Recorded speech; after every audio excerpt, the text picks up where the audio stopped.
Assalamualaikum warahmatullahi wabarakatuh. Di sini saya akan menerangkan materi tentang energi dan hukum pertama termodinamika. Sebelum masuk ke materi, izinkan saya memperkenalkan diri. Nama Gilang Teguh Gunawan, NIM 2284-2002, Program Studi Pendidikan Vokasional Teknik Mesin, Mata Kuliah Termodinamika, Dosen Pengampu Dedi Supriyatna, SPD MT. Oke, selanjutnya masuk ke materi. Apa sih itu energi dan hukum pertama termodinamika? Nah, yaitu mendemonstrasikan pemahaman tentang konsep-konsep kunci yang berkaitan dengan energi dan hukum pertama termodinamika, termasuk energi internal, kinetik, dan potensial, kerja dan tenaga, perpindahan panas dan mode perpindahan panas, kecepatan perpindahan panas, siklus daya, siklus pendinginan, dan siklus pompa panas. Nah, di sini ada dua poin, yaitu menerapkan keseimbangan energi sistem tertutup dengan tepat memodelkan kasus yang dihadapi dan mengamati dengan benar konvensi tanda untuk pekerjaan dan perpindahan panas. Kemudian, melakukan analisis energi dari sistem yang menjalani siklus termodinamika, mengevaluasi sebagai efisiensi thermal yang sesuai dari siklus daya dan koefisien kinerja siklus pendinginan dan pompa panas. Konsep mekanika energi. Berdasarkan kontribusi Galileo dan lainnya, Newton merumuskan deskripsi gerakan benda di bawah pengaruh gaya yang diterapkan. Newton menciptakan hukum gerak yang memberikan dasar bagi mekanika klasik, memunculkan konsep-konsep dari prinsip kerja, energi kinetik, energi potensial, dan menyebabkan sebuah diperluas konsep energi. Energi. Nah, di sini ada 4 poin penting dalam energi, yaitu 1. Energi dapat disimpan dalam sistem dengan berbagai macam bentuk. Kemudian, energi dapat dikonversikan dari satu bentuk ke bentuk yang lainnya. Contoh, thermal, mekanik, elektrik, kinetik, potensial, magnetik, kimia, nuklir. Kemudian, jumlah dari semua energi yang ada adalah total energi sistem. Dan terakhir, energi dapat dipindahkan antar sistem. Kerja dan energi kinetik. Nah, di sini ada gambar, yaitu simbol huruf tebal menunjukkan vektor dan besaran vektor ditampilkan dalam tipe light phase. Nah, di sini ada gambar ya, kerja dan gambar vektor sini. Nah, yaitu garis lengkung pada gambar 2.1 menunjukkan jalur benda bermassa M atau sistem tertutup bergerak relatif terhadap bingkai koordinat X min Y yang ditunjukkan kecepatan pusat massa tubuh dilambangkan dengan V. Benda tersebut digerakkan oleh gaya resultan F yang mungkin besarnya bervariasi dari satu lokasi ke lokasi lainnya di sepanjang jalur. Gaya resultannya adalah disesuaikan menjadi komponen Fs sepanjang jalan dan komponen Fn normal untuk mengubah kecepatan Fn normal. Pengaruh komponen Fs adalah mengubah besar kecepatan, sedangkan efek dari komponen Fn adalah untuk mengubah arah kecepatan seperti yang ditunjukkan pada gambar 2.1. S adalah posisi saat dari benda yang diukur di sepanjang jalur dari beberapa titik tetap dilambangkan dengan 0. Karena besaran F dapat bervariasi dari satu lokasi ke lokasi lainnya, lokasi di sepanjang jalur, besaran Fs dan Fn secara umum adalah fungsi dari S.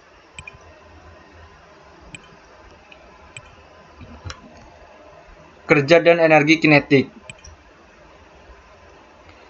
1. Integral di sebelah kiri persamaan 2.3. Nah, gambaran ini ya. Integral di sebelah kanan persamaan 2.3 adalah pekerjaan dari gaya Fs sebagai tubuh bergerak dari S1 hingga S2 di sepanjang jalur. Pekerjaan juga merupakan besaran skalar dengan persamaan 2.4 persamaan 2.3 menjadi di mana ekspresi untuk pekerjaan telah dituliskan dalam istilah produk skalar atau titik produk dari vektor gaya F dan vektor perpindahan ds persamaan 2.6. Nah, ini gambarnya ya, 2.6. Rumusnya itu setengah dikali M V2 kuadrat dikurangi V1 kuadrat sama dengan integral S2 S1 F dikali ds. Nah, menyatakan bahwa kerja gaya resultan pada benda sama dengan perubahan energi kinetiknya. Ketika benda dipercepat oleh gaya resultan, usaha yang dilakukan pada bias dianggap sebagai transfer energi ke tubuh, di mana ia disimpan sebagai energi kinetik. Nah, energi kinetik dapat diberi nilai hanya dengan mengetahui massa tubuh dan besarnya kecepatan sesaat relatif terhadap kerangka koordinat tertentu, tanpa memperhatikan bagaimana kecepatan yang dicapai. Nah, selanjutnya energi potensial. Persamaan 2.6 adalah hasil utama dari bagian sebelumnya. Slide sebelumnya. Itu berasal dari hukum kedua Newton. Persamaan memberikan hubungan antara dua yang ditentukan konsep, yaitu energi kinetik dan kerja. Pada bagian ini digunakan sebagai poin keberangkatan untuk memperluas konsep energi. Untuk memulai, lihat gambar 2.2, yang mana menunjukkan benda bermassa M yang bergerak vertikal dari ketinggian Z1 ke ketinggian Z2 relatif terhadap permukaan bumi. Dua gaya ditampilkan bekerja pada sistem gaya ke bawah akibat gravitasi dengan besaran M kali G, dan A gaya vertikal dengan besaran R mewakili resultan dari semua gaya lainnya bertindak berdasarkan sistem. Persamaan 2.6 adalah kerja dari setiap gaya yang bekerja pada benda yang ditunjukkan pada gambar 2.2 dapat ditentukan dengan menggunakan definisi yang diberikan sebelumnya. Pekerjaan total adalah jumlah aljabar dari nilai-nilai individu sesuai dengan persamaan 2.6. Total pekerjaan sama dengan perubahan energi kinetik itu adalah setengah M dikali V2 kuadrat dikurangi V1 kuadrat sama dengan integral Z2 Z1 R dikali dz kurang integral Z2 Z1 M kali G dz.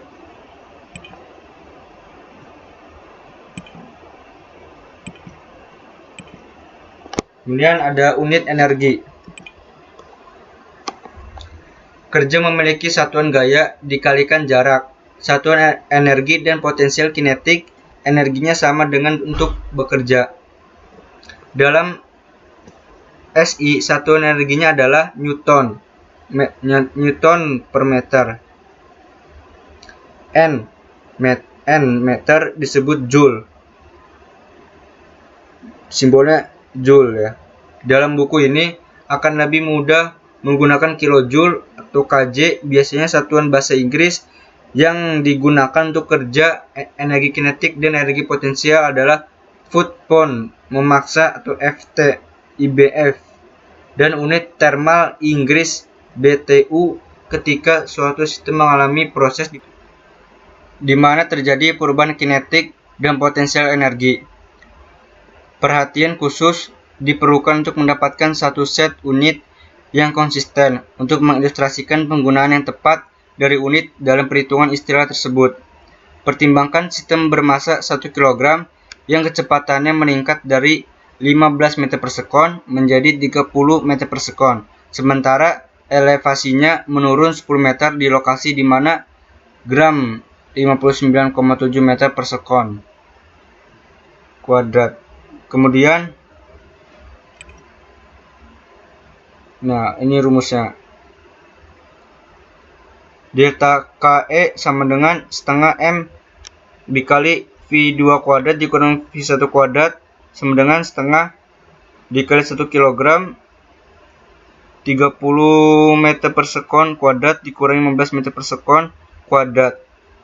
Nah, jadi itu hasilnya 1 Newton per 1 kg dikali meter per sekon kuadrat dikali lagi 1 kilojoule dibagi 10 kubik Newton dikali meter sama dengan 0,34 kilojoule.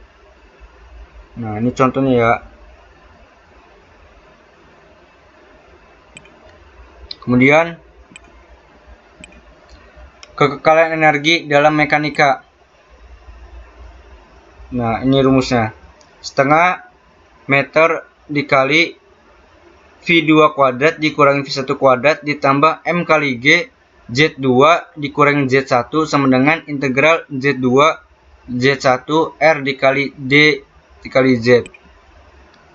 Persamaan 2.9 menyatakan bahwa kerja total semua gaya yang bekerja pada benda dari permukaan pembulatan dengan pengecualian gaya gravitasi sama dengan jumlah perubahan dalam energi kinetik dan potensial tubuh. Ketika gaya pada suatu menyebabkan elevasi untuk ditingkatkan, tubuh untuk dipercepat atau keduanya, pekerjaan yang dilakukan oleh kekuatan dapat dianggap sebagai transfer energi ke tubuh, di mana ia disimpan sebagai gravitasi, energi potensial nasional, dan energi kinetik. Gagasan bahwa energi dilestarikan mendasari interpretasi ini. Interpretasi persamaan 2.9 sebagai ekspresi kekekalan prinsip energi Kepler dapat diperkuat dengan mempertimbangkan kasus khusus dari tubuh yang satu-satunya gaya yang bekerja adalah karena gravitasi. Karena itu, ruas kanan persamaan lenyap dan persamaan direduksi menjadi setengah M dikali V2 kuadrat dikurangi 1 kuadrat ditambah M kali G Z2 dikurangi Z1 sama dengan 0. Setengah M dikali V2 kuadrat ditambah M kali G kali Z2 sama dengan setengah M dikali V1 kuadrat ditambah M kali G kali Z1. Perpindahan energi dengan panas. Dimulai dengan karya Joule di bagian awal abad ke-19. Kita tahu bahwa transfer energi oleh panas diinduksi hanya sebagai hasil dari perbedaan suhu antara sistem dan lingkungannya, dan terjadi hanya ke arah penurunan suhu karena konsep dasarnya adalah begitu penting dalam termodinamika. Metode perpindahan panas. Metode berdasarkan eksperimen tersedia untuk mengevaluasi transfer energi melalui panas. Metode ini mengenali dua mekanisme transfer dasar, yaitu konduksi dan thermal radiasi. Selain itu, hubungan empiris tersedia untuk mengevaluasi energi transfer yang melibatkan mode gabungan yang disebut konveksi. Oke, kurang lebihnya mohon maaf dari saya. Sekian, terima kasih. Wabillahi taufiq wal hidayah. Wassalamualaikum warahmatullahi wabarakatuh.